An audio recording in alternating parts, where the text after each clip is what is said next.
Okay, one thing's for sure, we don't get this very often. This is the Alcatel Pixi 4, and in a lot of places, this is the cheapest phone you can buy, full stop. That is the cheapest phone that isn't carrier subsidized, or that is $4 but then turns out to be a fraud. All things considered, I was almost expecting the phone to turn up in a plain brown cardboard box, but it turns out it's fairly well presented. There's colours all over, it's kind of got a kid-friendly appeal to it. Phone on top, we'll take a look at that in just a second, and inside we've got instruction manual, warranty information, and what seems like a case, but then you quickly realise that is the back cover because for some reason the phone comes disassembled. Maybe it's showing off the idea that it's got a removable back and therefore a removable battery too, which is a nice touch. There are also some earphones included, but they might as well not be, they are really bad. Alright, but the main thing we're here for, the smartphone itself. So first impressions, obviously extremely light, there's no battery inside. So you flip it over, insert the battery, get the back cover on, and let's boot it up and see what we've actually got here. Screen-wise, we're packing a 4-inch TFT panel with a resolution of 480 by 800, and that gives us the rather old-fashioned aspect ratio of 5:3, which is the same aspect ratio the Galaxy S2 had back in 2011. Obviously, side by side with any current flagship, the screen is absolutely dwarfed in every aspect, whether it's brightness, contrast, size, resolution, but the more interesting question is, how does it compare to one step up, to perhaps a $100 smartphone? So for this I pulled up the $100 Redmi 5A. Whilst this does somewhat share the poor viewing angles of the Pixi 4, it's on a whole new level here. This phone, once you tilt it in any direction, loses almost all of its visibility. You tilt it up, everything looks completely grey, and you tilt it more than 30 degrees either side, and the screen goes black. So this is really showing that if you did want to pay $20, $30, $40, $50 more dollars, you can get a phone with a better display. It's not a case that the Pixi 4 is doing everything that more expensive phones are doing, but cheaper. There are sacrifices here. But that doesn't invalidate this phone.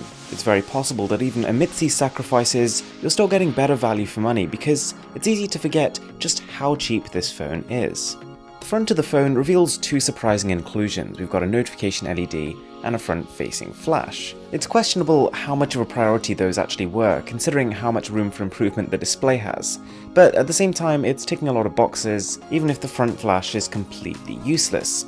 See, the thing is, it works, but the front-facing camera is so poor in terms of resolution, I would genuinely say it brings new meaning to the word potato camera. The rear camera is better. Not much better, but better. It has no focus ability, and of course detail colors are all going to be very washed out, but for the purposes of capturing moments, it does the trick.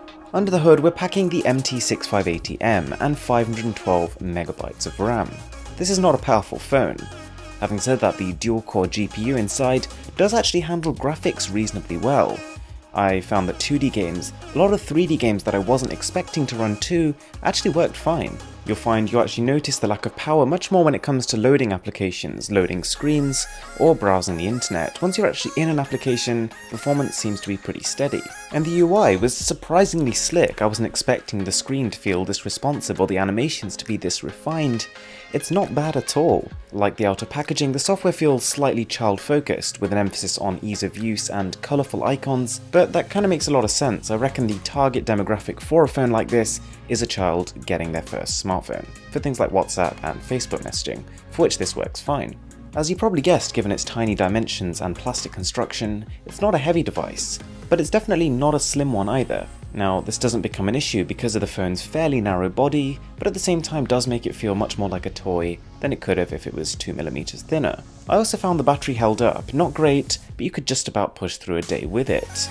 Alright, so that is the Alcatel Pixi 4, and throughout my testing of the phone, the overarching message was this: if you can afford a better phone, if you can afford to spend an extra $50, it will definitely be worth it. You'll get a better display, better battery life, and better performance. And if you are going to use your phone for 2 years, for most people that does make a lot of sense.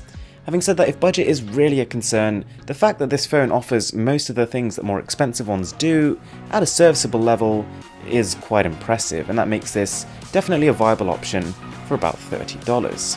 Thanks a lot for watching, guys. My name is Aaron, this is Mr. Who's the Boss, and I'm signing out.